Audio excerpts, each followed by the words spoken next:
So, you're thinking about launching a business in Bangladesh. As a foreign founder, the whole process can feel like a bit of a maze. Well, that's exactly what we're going to do here. We'll break down the official roadmap, step by step, to get you from just an idea all the way to a fully incorporated company.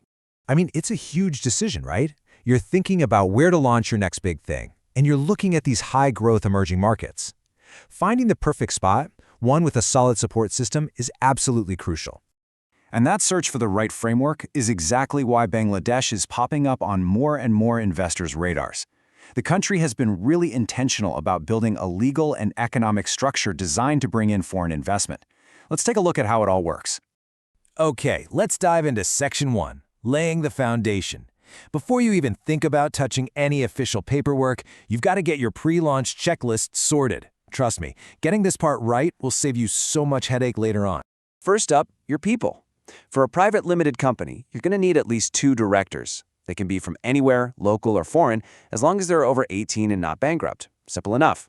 On the shareholder side, you need a minimum of 2, and you can have up to 50. Now here's the real game changer. In most sectors, you can have 100% foreign ownership. That gives you incredible flexibility.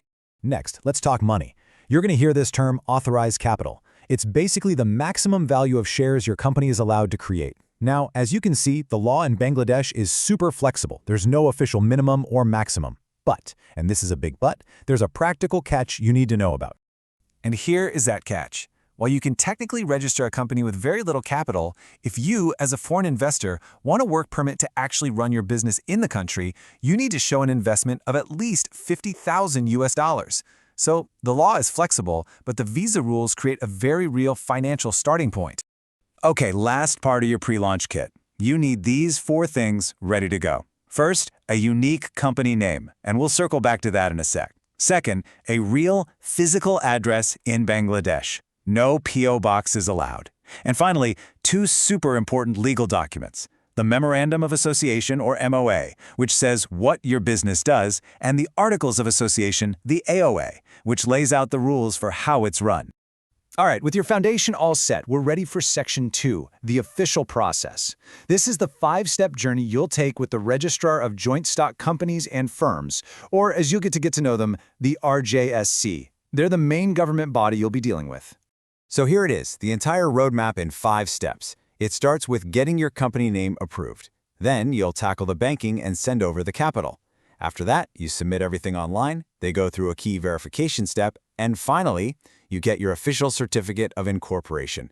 Let's break down that very first step. Step 1. Name clearance. This is all done online through the RJSC's portal, and the fee is pretty small.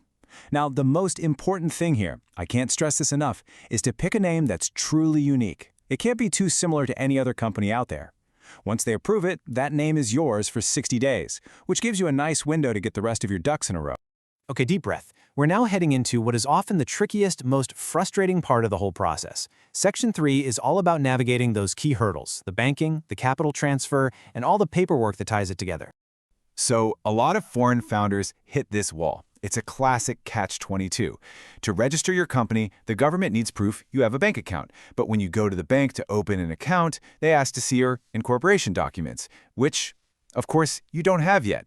It can feel like an impossible loop that just stops you in your tracks.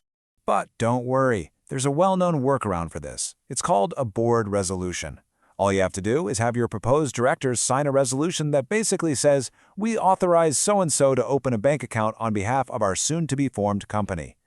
This simple piece of paper is usually all a bank needs to let you move forward.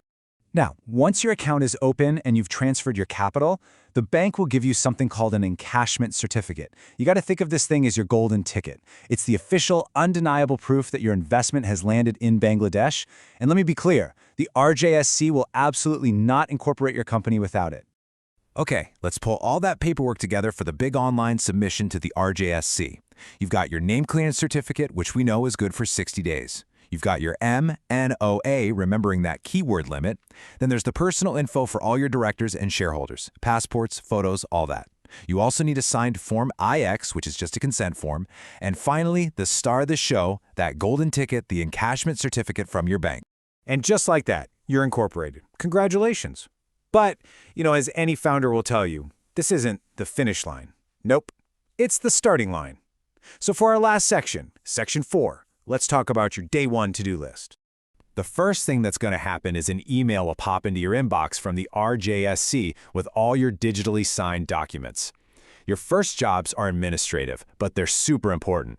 You need to issue official share certificates to everyone, get a company seal or rubber stamp made, and set up all the legally required registers to keep track of members, directors, and so on. Now, let's get your doors open for business. First, you lock down your physical office space. Once you have that address, you can go get a trade license. Next up, you'll need a tax identification number, or a TIN. And finally, you'll apply for your VAT registration, which gets you a business identification number, or BIN. Those three, trade license, TIN, and BIN, that's the trifecta you need to really get operational. And just a quick heads up, this list isn't always the end of it. Depending on your specific industry, you might need a few more permits. For instance, if you're an import/export, you'll need those trade certificates. Other businesses might require things like a fire license or an environmental clearance. So there you have it, the founder's roadmap, from that initial pre-launch checklist all the way to being a fully operational business. We've covered the structure, the official process, the hurdles, and what to do on day one. So now that you have the map, I guess the only question left is your business ready for the journey?